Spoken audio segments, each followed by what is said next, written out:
जय श्री राम जी भक्तों। आज हम आपको सुनाएंगे श्री रामचरितमानस जी के बालकांड का 95 नंबर का दोहा। जैसा कि मैं हर दिन 5 दोहा सुनाती हूँ अर्थ के साथ, तो शुरू करते हैं। पहले हनुमान जी का आवाहन किया जाता है, तो पहले हम आवाहन करेंगे।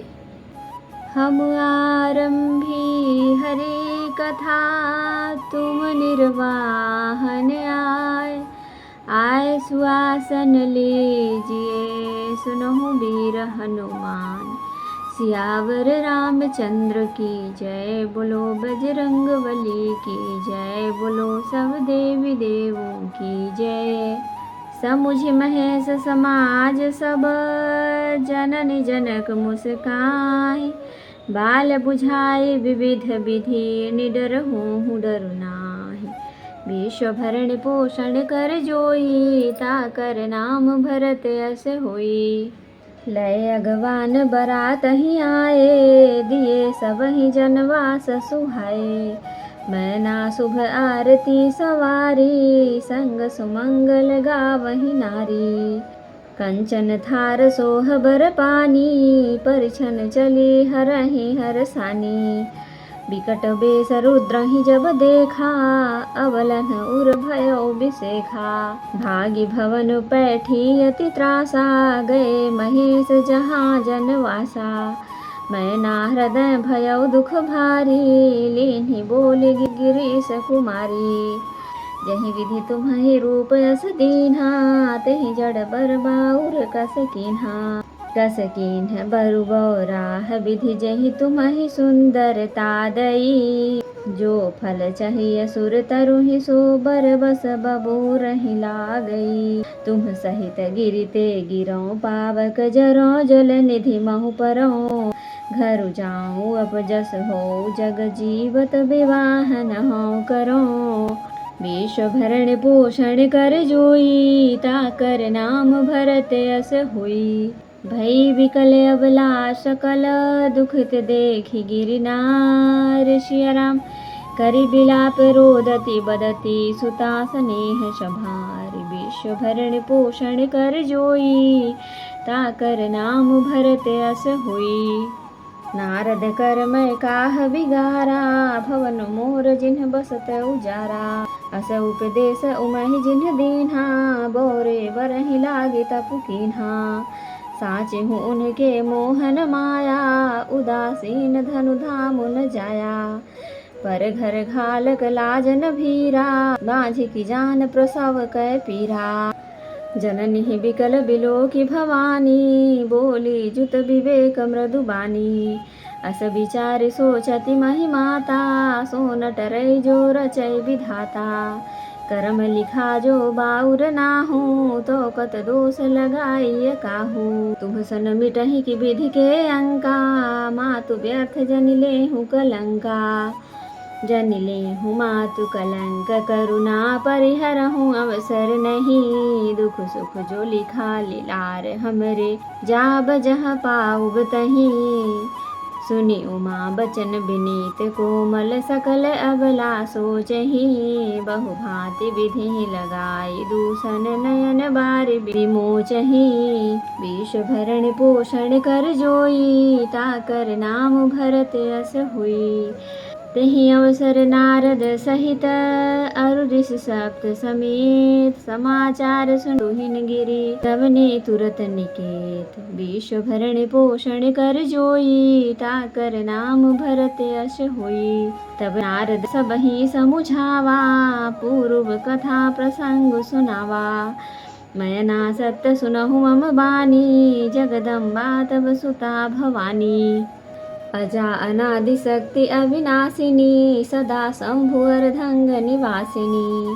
जग संभव पालन लयकारिणी, निज इच्छा लीला बपुधारिणी।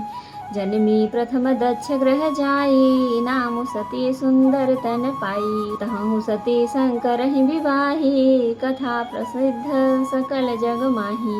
एक बार आवत शिव संगा, देखे रघुकुल कमल पतंगा। भयो मोह शिव कहा न कीन्हा, भ्रम बस बेस सिय कर लीन्हा। सिय बेसु सती जो कीन्ह तेहि अपराध शंकर परिहरी। हर विषय जाय बहोर पितु के जग जो गानल जरी। अब जनमी तुम्हरे भवन निज पति लागी दारुण तपु किया। अस जानि संशय तजहु गिरिजा सर्वदा शंकर प्रिया। विश्व भरण पोषण कर जोई ताकर नाम भरत अस होई। सुनि नारद के बचन तव सब कर मिटा विषाद। छन महु व्याप्यो सकल पुर घर घर यह संवाद। विश्व भरण पोषण कर जोई ताकर नाम भरत अस होई। तव मैं नाहिम बंतु आनंदे पुनि पुनि पार्वती पद बंदे। नारी पुरुष शिशु चौबास आने नगर लोग सब अति हर्षाने। लगे होनपुर मंगल नाना सजे सबहि हाटक घट नाना। भांति अनेक भई जेवनारा सूप शास्त्र जस कछु व्यवहारा। सो जेवनार की जाई बखानी बसहि भवन जहि मातु भवानी। सादर बोले सकल बराती विष्णु बिरंची देव सब जाति। विविधि पाति बैठी जेवनारा लागे परुसन निपुण सुहारा।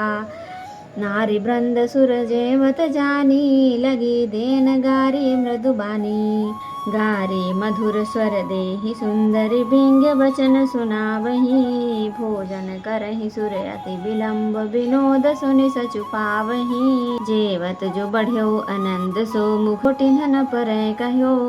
अचवाय दीन्हे पान गवने बासत जहाँ जाको रह्यो। विश्व भरण पोषण कर जोई ताकर नाम भरत अस होई। बहुरि मुनि हिमवंतु कहूँ लगन सुनाई आय। समय बिलो की विवाह कर पठे देव बुलाए। सिया राम विश्व भरण पोषण कर जोई ताकर नाम भरत अस होई। बोली सकल सुर सादर लीन्हे सबहि जथोचित आसन दीन्हे। वेदी वेद विधान सवारी सुभग सुमंगल गावहि नारी। सिंहासन अति दिव्य सुहावा जाय न बरनि बिरंची बनावा। बैठे शिव विप्रन सिरुनाई हृदय सुमिर निज प्रभु रघुराई। बहुरि मुनि सन उमा बुलाई कर सिंगार सखी लय आई। देखत रूप सकल सुर मोहे बरन छवि जस जग कवि को है। जगदम्बिका जानि भव भामा सुरन मन ही मन कीन्ह प्रणामा। सुंदर तामर जाद भवानी जाय न कोटिन बदन बखानी। कोटिन्हु बदन नहीं बनय बरनत जग जननी शोभा महा। सकुचहि कहत ऋतु शेष शारद मंदमति तुलसी कहा। छवि खानी मातु भवानी गवनी मध्य मंडप शिव जहाँ। अवलोक सकहि सकुचि पति पद कमल मधुकर तहाँ। विश्व भरण पोषण कर जोई ताकर नाम भरत अस होई। सुनि अनुशासन गणपति ही पूज्य शंभु भवान। को सुनि संशय करे जनी सुर अनादि जिय जानी। विश्व भरण पोषण कर जोई ताकर नाम भरत अस होई। तो भक्तों अब हम इसका अर्थ सुनाएंगे। महेश्वर शिव जी का समाज समझकर सब लड़कों के माता पिता मुस्कुराते हैं। उन्होंने बहुत तरह से लड़कों को समझाया कि निडर हो जाओ, डर की कोई बात नहीं है। अगवान लोग बारात को लिवा लाए। उन्होंने सबको सुंदर जनवास से ठहरने को दिए। मैना पार्वती की माता ने शुभ आरती सजाई और उनके साथ की स्त्रियां उत्तम मंगल गीत गाने लगीं। सुंदर हाथों में सोने का थाल शोभित है। इस प्रकार मैना हर्ष के साथ शिव जी का परछन करने चली। जब महादेव जी को भयानक वेश में देखा तब तो स्त्रियों के मन में बड़ा भारी भय उत्पन्न हो गया। बहुत ही डर के मारे भागकर वे घर में घुस गईं और शिव जी जहाँ जनवासा था वहाँ चले गए। मैना के हृदय में बड़ा दुख हुआ। उन्होंने पार्वती जी को अपने पास बुला लिया और अत्यंत स्नेह से गोद में बैठाकर अपने नील कमल के समान नेत्रों में आंसू भरकर कहा, जिस विधाता ने तुमको ऐसा सुंदर रूप दिया उस मूर्ख ने तुम्हारे दूल्हे को इतना बावला कैसे बनाया। जिस विधाता ने तुमको सुंदरता दी उसने तुम्हारे लिए बर बावला कैसे बनाया। जो फल कल्प वृक्ष में लगना चाहिए वह जबरदस्ती बबूल में लग रहा है। मैं तुम्हें लेकर पहाड़ से गिर पड़ूंगी, आग में जल जाऊंगी या समुद्र में कूद पड़ूंगी, चाहे घर उजड़ जाए और संसार भर में अपकीर्ति फैल जाए, पर जीते जी इस बावले बर से तुम्हारा विवाह न करूंगी। हिमाचल की स्त्री मैना को दुखी देखकर सारी स्त्रियां व्याकुल हो गईं। मैना अपनी कन्या के स्नेह को याद करके विलाप करती रोती और कहती थी, मैंने नारद का क्या बिगाड़ा था, जिन्होंने मेरा बसा हुआ घर उजाड़ दिया और जिन्होंने पार्वती को ऐसा उपदेश दिया कि जिससे उसने बावले बर के लिए तप किया। सचमुच उनके न किसी का मोह है न माया, न उनके धन है न घर है और न स्त्री ही है। वे सबसे उदासीन हैं, इसी से वे दूसरे का घर उजाड़ने वाले हैं। उन्हें न किसी की लाज है न डर है। भला बांझ स्त्री प्रसव की पीड़ा को क्या जाने। माता को विकल देखकर पार्वती जी विवेक युक्त कोमल वाणी से बोली, हे माता, जो विधाता रच देते हैं वह टलता नहीं, ऐसा विचार कर तुम सोच मत करो। जो मेरे भाग्य में बावला ही पति लिखा है तो किसी को क्यों दोष लगाया जाए। हे माता, क्या विधाता के अंग तुमसे मिट सकते हैं। वृथा कलंक का टीका मत लो। हे माता, कलंक मत लो, रोना छोड़ो, यह अवसर विषाद करने का नहीं है। मेरे भाग्य में जो दुख सुख लिखा है उसे मैं जहाँ जाऊंगी वहीं पाऊंगी। पार्वती जी के ऐसे विनय भरे कोमल वचन सुनकर सारी स्त्रियां सोच करने लगीं और भांति भांति की विधाता को दोष देकर आंखों में आंसू बहाने लगी। इस समाचार को सुनते ही हिमाचल उसी समय नारद जी और सप्तऋषियों को साथ लेकर अपने घर आए। तब नारद जी ने पूर्व जन्म की कथा सुनाकर सबको समझाया और कहा कि हे मैना, तुम मेरी सच्ची बात सुनो। तुम्हारी यह लड़की साक्षात जगत जननी भवानी है। ये अजन्मा अनादि और अविनाशिनी शक्ति है। सदा शिव जी के अर्ध अंग में रहती है। ये जगत की उत्पत्ति, पालन और संहार करने वाली हैं और अपनी इच्छा से ही लीला शरीर धारण करती हैं। पहले ये दक्ष के घर जाकर जन्मी थी, तब इनका सती नाम था। बहुत सुंदर शरीर पाया था। वहाँ भी सती शंकर जी से ही ब्याही गई थी। यह कथा सारे जगत में प्रसिद्ध है। एक बार उन्होंने शिव जी के साथ जाते हुए राह में रघुकुल रूपी कमल के सूर्य श्री रामचंद्र जी को देखा। तब उन्हें मोह हो गया और उन्होंने शिव जी का कहना न मानकर भ्रमवश सीता का वेश धारण कर लिया। सती जी ने जो सीता का वेश धारण किया, उसी अपराध के कारण शंकर जी ने उनको त्याग दिया। फिर शिव जी के वियोग में अपने पिता के यज्ञ में जाकर वहीं योगाग्नि में भस्म हो गई। अब उन्होंने तुम्हारे घर जन्म लेकर अपने पति के लिए कठिन तप किया है। ऐसा जानकर संदेह छोड़ दो। पार्वती जी तो सदा ही शिव जी की प्रिया अर्धांगिनी हैं। तब नारद जी के वचन सुनकर सबका विषाद मिट गया और क्षण भर में यह समाचार सारे नगर में घर घर में फैल गया। तब मैना और हिमवान आनंद में मग्न हो गए और उन्होंने बार बार पार्वती जी के चरणों की वंदना की। स्त्री पुरुष बालक युवा और वृद्ध नगर के सभी लोग बहुत प्रसन्न हुए। नगर में मंगल गीत गाए जाने लगे और सबने भांति भांति के सुवर्ण के कलश सजाए। पाक शास्त्र में जैसी रीति है उसके अनुसार अनेक भांति के ज्योनार हुई रसोई बनी। जिस घर में स्वयं माता भवानी रहती हो वहाँ की ज्योनार भोजना सामग्री का वर्णन कैसे किया जा सकता है। हिमाचल ने आदर पूर्वक सब बारातियों को, विष्णु ब्रह्मा और सब जाति के देवताओं को बुलवाया।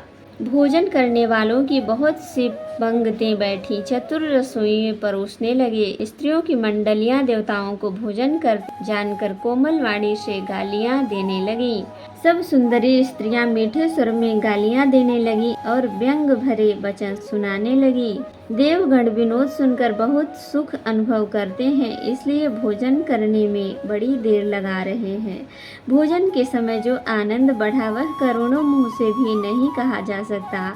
भोजन कर चुकने पर सबके हाथ मुंह धुलवाकर पान दिए गए। फिर सब लोग जो जहाँ ठहरे थे वहाँ चले गए।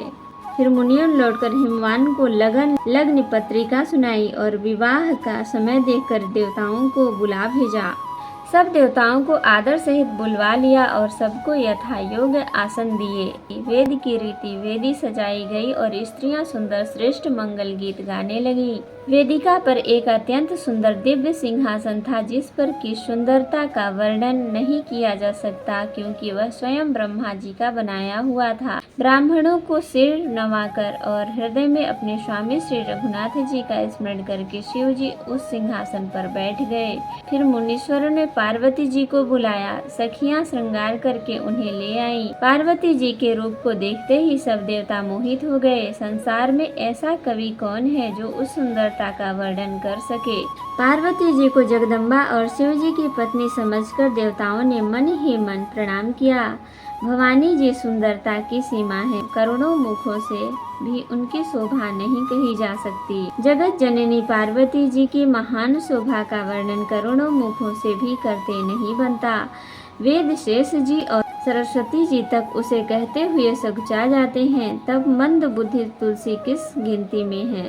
सुंदरता और शोभा की खान माता भवानी मंडप के बीच में जहाँ शिव जी थे वहाँ गई।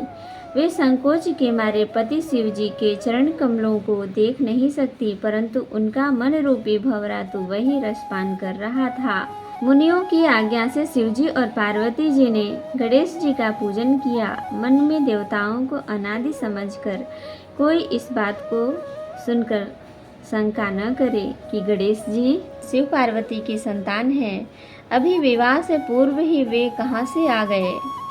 तो जय श्री राम जी भक्तों, आज के लिए इतना ही। कथा विसर्जन होत है, विदा हो हनुमान।